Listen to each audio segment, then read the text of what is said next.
Assalamualaikum warahmatullahi wabarakatuh. Waalaikumsalam warahmatullahi wabarakatuh.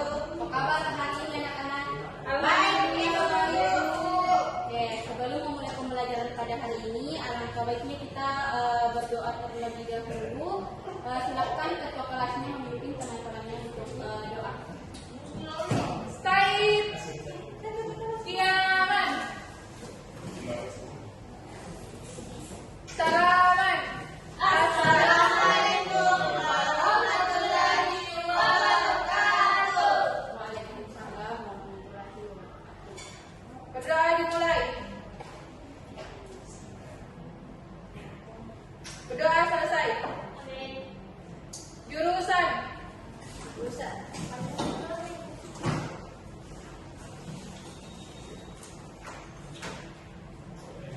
Sebelum memulai pembelajaran pada hari ini, Ibu akan mengabsen kalian terlebih dahulu. Mutiara Syahira. Hadir Ibu. Mita Amelia. Hadir Bu. Mutia. Hadir Bu. Winnie Yunita. Hadir. Oke, alhamdulillah karena hadir semua.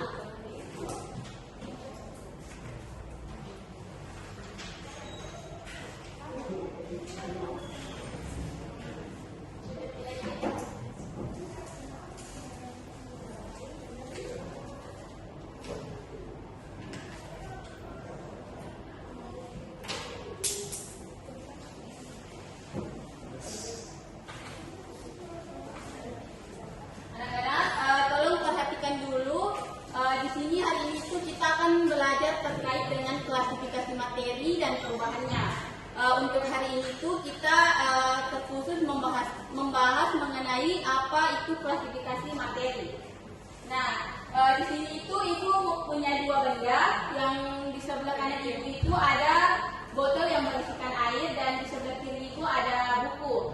Nah, pertanyaan Ibu itu dari kedua benda ini yang mana termasuk benda padat dan yang mana termasuk benda cair? Ya silakan Rini. Buku benda padat, air benda cair. Ya betul ya, bukan yang plus.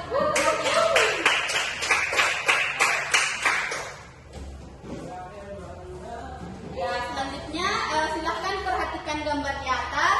Nah anak-anak dapat lihat di atas itu ada seekor kucing.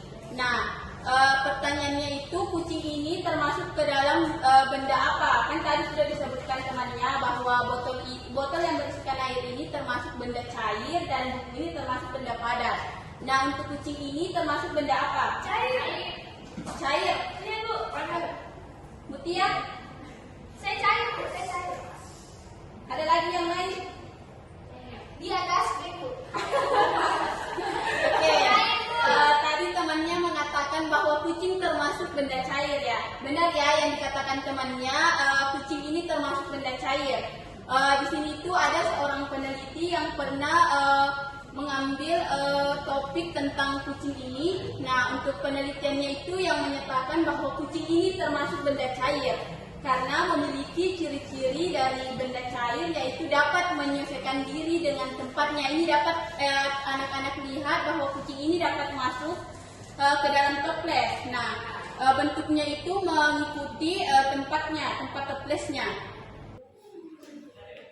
Nah, untuk pelajaran pada hari ini itu dengan kompetensi dasar untuk 3.3-nya itu yaitu menjelaskan konsep campuran dan zat tunggal, unsur dan senyawa, sifat fisika dan kimia, perubahan fisika dan kimia dalam kehidupan sehari-hari. Nah, untuk kompetensi keterampilannya itu kalian menyajikan hasil penyelidikan atau karya tentang sifat larutan, perubahan fisika, perubahan kimia atau pemisahan campuran.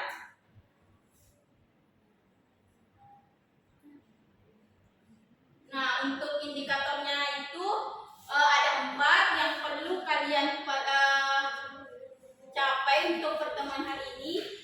Silakan Meta, perhatikan dulu. Yang pertama itu mengidentifikasi karakteristik materi berdasarkan wujudnya. Yang kedua itu menyebutkan perubahan wujud zat dan contohnya, dan yang keempat itu menjelaskan pengertian unsur, senyawa dan campuran, dan yang kelima itu menganalisis perbedaan unsur, senyawa dan campuran.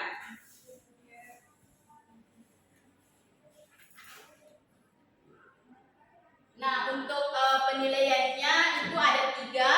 Ada penilaian sikap. Nah, penilaian sikap ini itu sikap kalian di dalam kelas, disiplin, dan untuk pengetahuannya itu berupa lembar evaluasi dan tugas-tugas. Nah, untuk penilaian keterampilannya itu pada saat kalian mengerjakan LKPD, melakukan diskusi dan presentasi.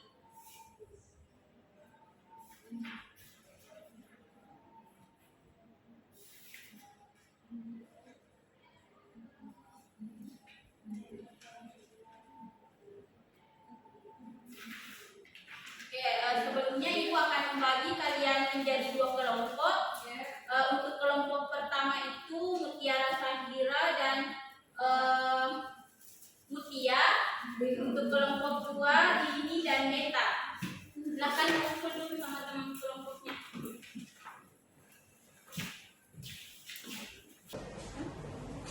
Oke anak-anak, di sini tuh kita akan mengerjakan LKPD. Di sini itu Ibu akan berikan waktu selama 15 menit untuk mengerjakan LKPD-nya.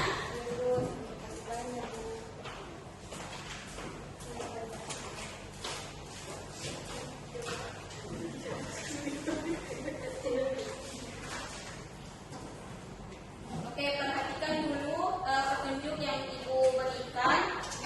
Silakan buka pada bagian langkah-langkah. Ya, Bu.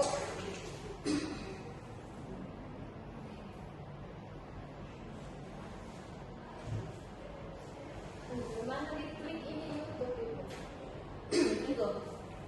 Nah, untuk langkah yang pertama itu ada benda-benda di atas. Nah, untuk langkah yang pertama itu kalian pilih sebanyak 5 benda.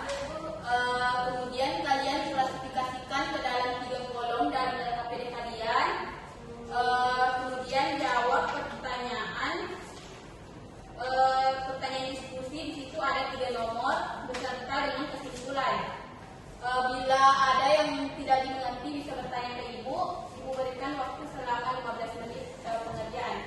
Silakan dikerjakan.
Bagaimana? Sudah selesai? Sudah, Bu. Oke. Ibu persilakan kelompoknya Meta Amelia untuk melakukan presentasi terlebih dahulu. Gimana, Bu? Silakan di atas.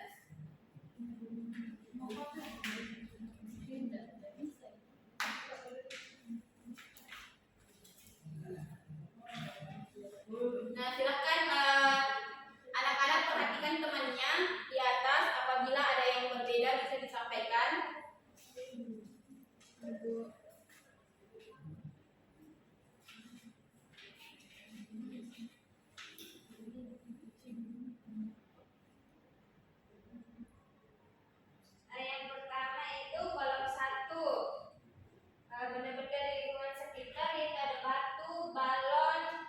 balon gas, buku, susu, air putih, air teh, cuka, dan gula, dan besi. Dua, kelompokan benda berdasarkan wujudnya. Yang padat yaitu batu, buku, besi. Sedangkan yang cair itu ada air putih, air teh, cuka, dan susu. Sedangkan yang gas itu ada balon gas.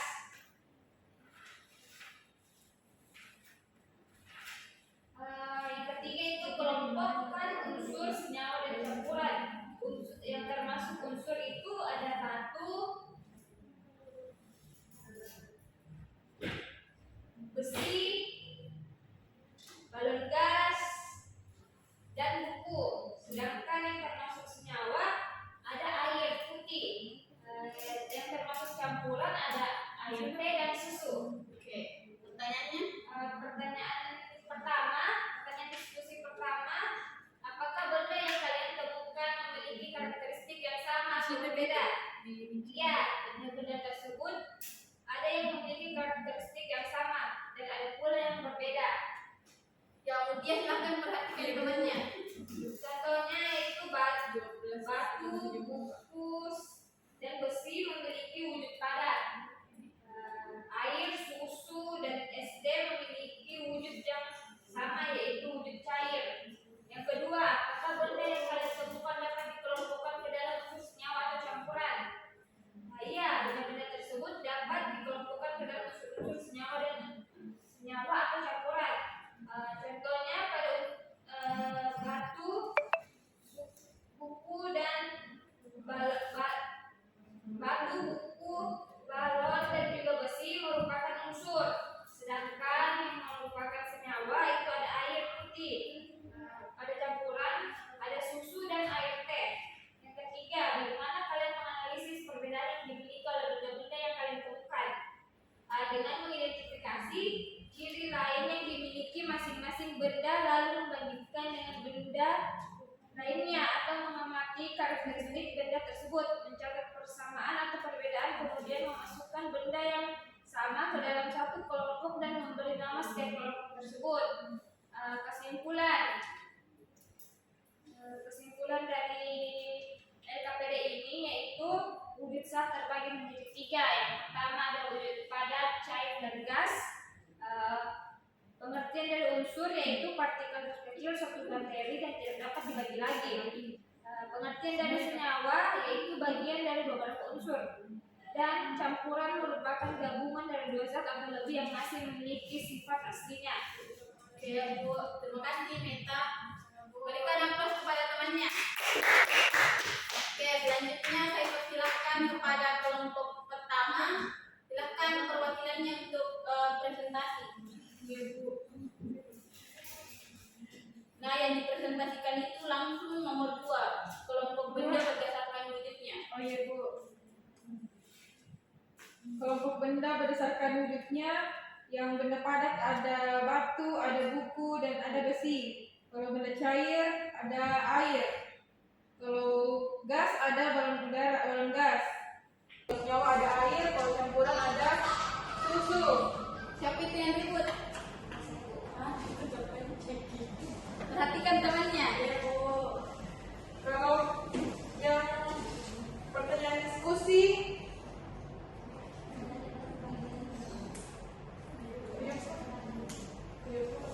Iya.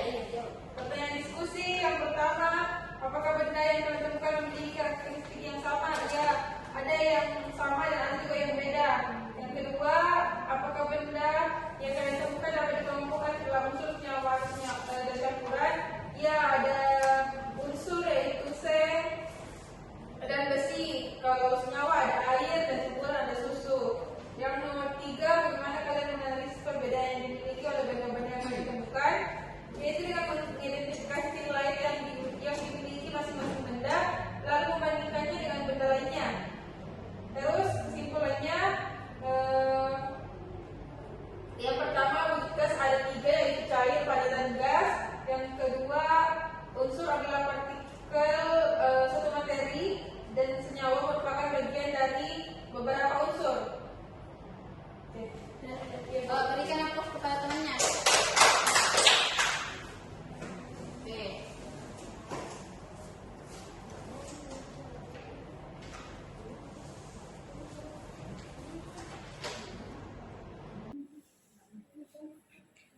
Dede yang anak-anak tadi kerjakan itu, di situ kalian telah mengklasifikasikan benda-benda berdasarkan wujudnya, berdasarkan bentuknya. Kemudian kalian mengelompokkan benda berdasarkan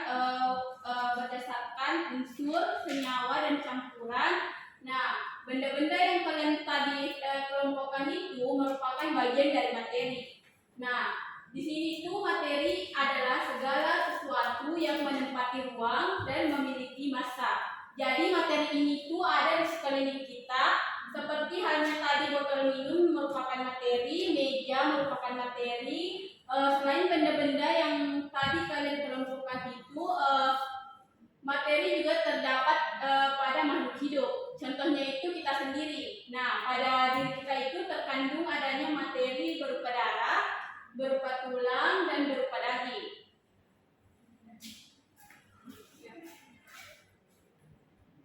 Nah, klasifikasi materi di sini itu ada dua. Yang tadi disebutkan sama temannya bahwa berdasarkan keadaannya ada tiga.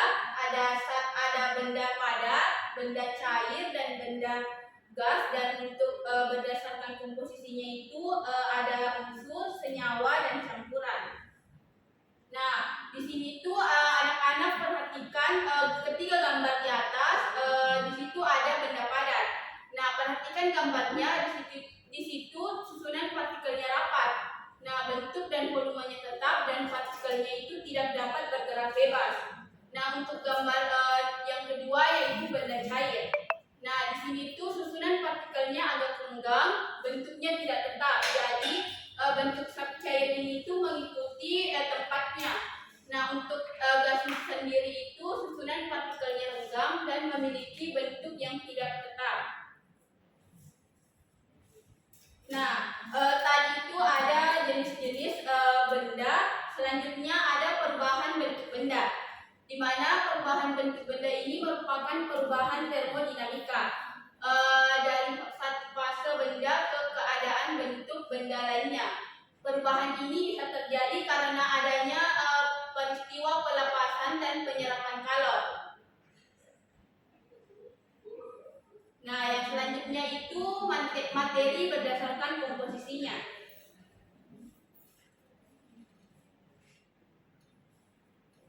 Oke, perhatikan di atas itu ada unsur.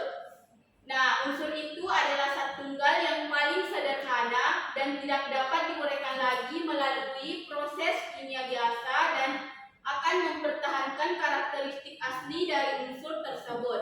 Nah, pada unsur ini tuh ada tiga yang perlu kalian ketahui, bahwa unsur terbagi menjadi tiga. Yang pertama itu ada unsur logam, yang kedua ada unsur non-logam, dan yang ketiga itu ada unsur semilogam. Nah, untuk unsur semilogam ini memiliki sifat peralihan antara unsur logam dan unsur non-logam, sehingga mempunyai karakteristik dari kedua unsur tersebut.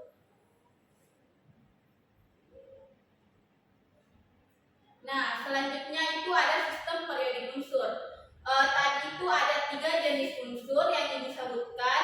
Nah, ketiga jenis unsur ini kemudian dikelompokkan atau disusun di dalam sebuah tabel periodik. Lihat yang berwarna kuning itu merupakan unsur non-logam, yang berwarna kecoklatan itu merupakan unsur semilogam, dan yang berwarna biru itu merupakan unsur logam. Nah, yang selanjutnya itu ada senyawa. Senyawa merupakan zat murni atau tunggal yang dapat diuraikan menjadi dua atau lebih unsur yang lebih sederhana dengan proses kimia biasa. Nah, adapun contoh senyawa dan unsur penyusunnya ini ada air. Air atau H2O ini memiliki unsur penyusun dua, yaitu ada unsur hidrogen, ada unsur oksigen. Nah, di sini pasti kalian bertanya-tanya, bagaimana senyawa bisa terbentuk? Nah, senyawa ini dapat terbentuk melalui tiga cara. Yang pertama itu ada proses pembakaran. Nah, yang kedua itu ada proses penguraian, dan yang ketiga itu ada proses pencampuran. Nah, salah satu proses pembentukan senyawa itu ada proses pencampuran, yaitu di mana beberapa unsur bercampur melalui proses kimia di mana contohnya tadi itu ada air. Nah, air ini sebagai senyawa memiliki sifat yang berbeda dengan unsur penyusunnya. Di sini tuh air dalam suhu kamar berupa wujud cairan, sedangkan untuk unsur penyusunnya itu ada hidrogen dan oksigen memiliki sifat wujud gas, yaitu tidak dapat dilihat.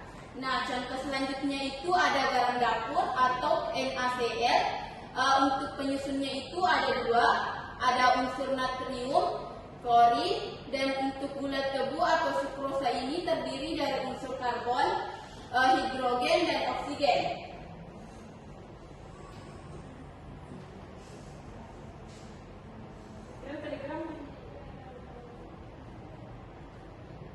Nah, di sini tuh ada latihan berdasarkan rumus kimia di bawah ini yang manakah merupakan unsur dan senyawa. Silakan meta. Yang bagian A merupakan unsur atau senyawa. Bagian A itu merupakan unsur. Apa nama unsurnya? Kalsium. Oke. Untuk bagian B siapa yang menjawab? Mutia, Bu. Ya, silakan Mutia. CH3COH senyawa, Bu. Apa nama senyawanya?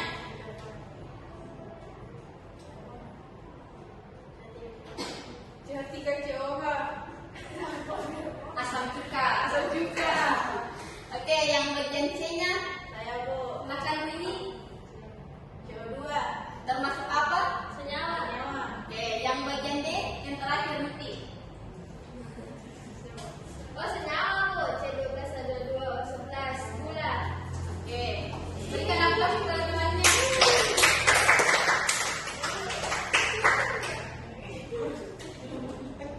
Nah, selanjutnya itu ada campuran. Di sini anak-anak pasti kenal dengan campuran. Nah, campuran ini tuh sering kalian temui dalam kehidupan sehari-hari, seperti saat kalian ingin membuat teh atau meminum susu. Nah, itu merupakan contoh dari campuran. Nah, campuran ini adalah segala sesuatu materi yang terdiri atas dua zat atau lebih yang masih mempunyai sifat zat aslinya. Muti, apa contohnya campuran? Campuran homogen. Yaitu- Contohnya? Kalau campuran homogen itu, Bu, seperti teh sama gula. Larut, Ibu. Kalau homogen air dan minyak. Heterogen itu. Heterogen maksudku, Ibu. Oke, benar ya yang dikatakan temannya bahwa campuran homogen itu tidak dapat dibedakan komponennya. Di sini anak-anak dapat lihat di dalam campuran homogen itu ada larutan, ada yang namanya larutan. Di mana larutan ini terdiri dari zat pelarut dan zat terlarut yang kemudian apabila dilarutkan akan larut sehingga partikel zat terlarutnya ini tidak dapat terlihat, sehingga tidak dapat dibedakan dengan pelarutnya.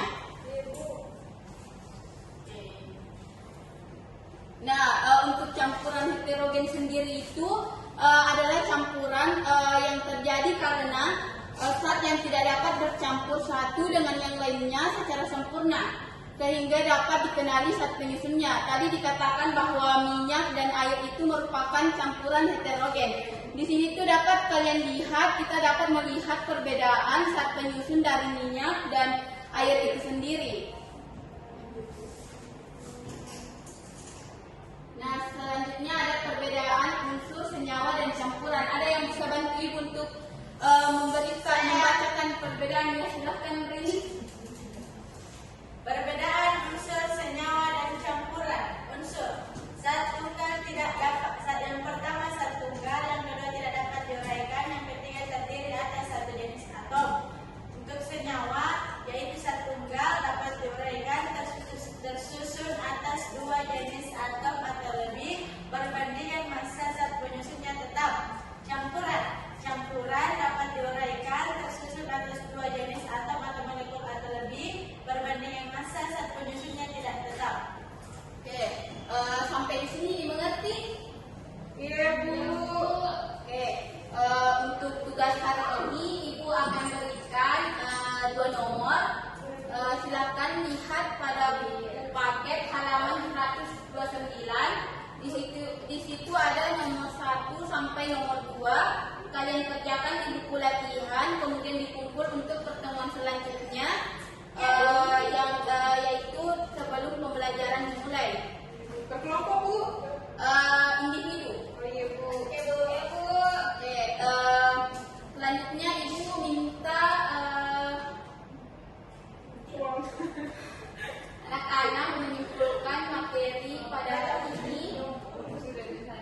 indikator yang pertama tentang mengidentifikasi karakteristik materi berdasarkan bentuk atau wujudnya. Ada yang bisa? Silahkan Meta. Yang pertama itu materi adalah segala sesuatu atau zat yang menempati ruang atau memiliki volume dan memiliki massa atau berat atau terasa berat. Materi berdasarkan wujudnya terbagi menjadi tiga, yaitu padat, cair, dan gas yang didasarkan pada cara atom dan molekul tersusun di dalamnya. Padat mempunyai bentuk dan volume tertentu, cair mempunyai volume tidak tertentu dan bentuk yang mengikuti wadahnya, dan yang terakhir itu ada gas, tidak mempunyai volume dan bentuknya yang tertentu. Oke. Untuk indikator yang kedua menyebutkan perubahan besar dan contohnya. Silakan ini. Indikator yang kedua menyebutkan perubahan wujud zat dan contohnya. Seperti wujud padat ke cair, itu ada es batu. Terus cair ke padat, itu ada sebab yang mencair. Terus ada cair ke gas, disebut menguap, atau air yang bisa dilihat pada air yang mendidih. Kemudian gas ke cair disebut dengan mengembun, bisa dilihat pada saat pagi hari, ada yang namanya embun pagi. Terus gas ke padat disebut mengkristal, kita bisa lihat diuap menjadi salju. Terus yang terakhir yaitu padat ke gas disebut menyublim, dapat dilihat pada kapur barus.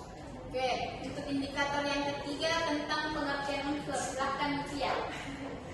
Yang ketiga,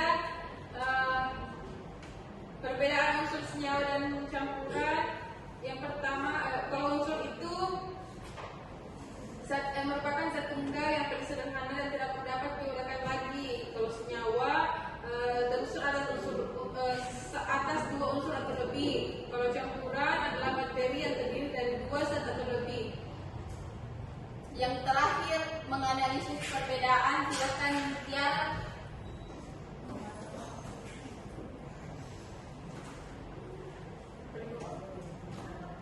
Jadi untuk indikator menganalisis perbedaan antara unsur, senyawa dan campuran. Kalau unsur itu zatnya tunggal, kemudian tidak dapat diuraikan dan juga terdiri atas satu jenis atom. Kemudian untuk senyawa itu dia juga merupakan zat tunggal, dapat diuraikan dan tersusun atas dua jenis atom atau lebih. Dan juga perbandingan massa zat penyusunannya itu tetap. Untuk campuran, seperti namanya, dia campuran itu dapat diuraikan, kemudian tersusun atas dua jenis atom atau molekul yang lebih. Perbandingan massa zat penyusunnya tidak tetap. Oke, berikan aplaus untuk Jadi anak-anak tadi itu kita membahas terkait dengan klasifikasi materi. Nah, hari ini itu tadi kita mempelajari materi berdasarkan komposisinya dan berdasarkan perubahan bentuknya. Nah, mungkin itu saja pelajaran pada hari ini. Untuk pertemuan selanjutnya itu kita akan membahas mengenai larutan, indikator asam, indikator basa, dan garam. Nah, jadi anak-anak baca buku paketnya untuk minggu depan. Ibu berharap semoga materi yang Ibu sampaikan pada hari ini itu dapat bermanfaat bagi kalian. Mungkin itu saja dari Ibu. Silakan ketua kelasnya memimpin temannya untuk berdoa.